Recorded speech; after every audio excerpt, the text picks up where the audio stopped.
Đối với đồng bào dân tộc Mông huyện Mộc Châu, tỉnh Sơn La, Tết độc lập chẳng khác nào một ngày Tết cổ truyền. Những ngày này, các bà các chị đang bận rộn hoàn thành những khâu cuối cùng của bộ trang phục truyền thống để xuống núi đi chợ. Còn đối với các chàng trai cô gái thì hăng say luyện tập các tiết mục văn nghệ, tham dự các hoạt động trong ngày hội văn hóa dân tộc do huyện tổ chức. Không khí đón mừng Tết độc lập như đến sớm hơn với đồng bào Mông tại Pa Khen, thị trấn Nông Trường Mộc Châu, huyện Mộc Châu, tỉnh Sơn La. Đã hơn một tuần nay, ngày nào nhà văn hóa của bản cũng rộn ràng tiếng sáo tiếng khèn của đội văn nghệ đang luyện tập các tiết mục tham gia vào ngày hội văn hóa các dân tộc.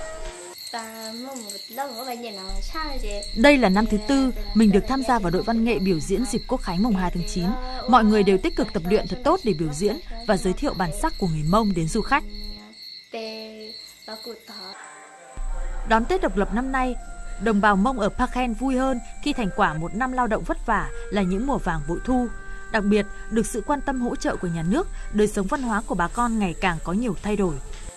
Được Đảng và nhà nước và các cấp quan tâm, thế năm nay cũng xây dựng được cái nhà văn hóa khang trang, là rất phấn khởi. Mấy năm trước là đối với bản chúng tôi là còn đi tập luyện như các cái địa múa cũng như là các cái bài hát là còn đi là tập ở các cái sân bãi đất, rồi là mưa gió là rất là khó khăn.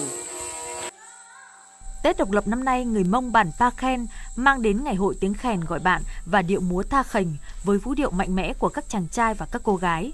Hàng trăm diễn viên không chuyên thuộc các đội văn nghệ tại các bản và hàng chục nghệ nhân các dân tộc tham gia vào lễ hội đường phố và biểu diễn chương trình nghệ thuật giới thiệu về miền đất, con người và bản sắc văn hóa các dân tộc huyện Mộc Châu vào đêm mùng 1 tháng 9.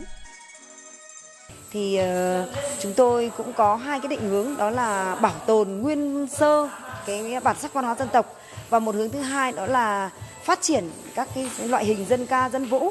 Thế thì đối với lại loại hình mà bảo tồn nguyên sơ thì chúng tôi sử dụng các cái dân ca dân vũ nguyên bản của các nghệ nhân của cơ sở.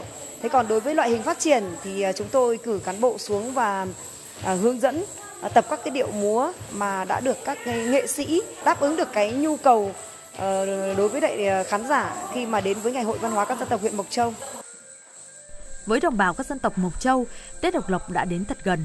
Họ mong chờ để xuống núi và tụ hội về trung tâm huyện cùng hân hoan đón Tết.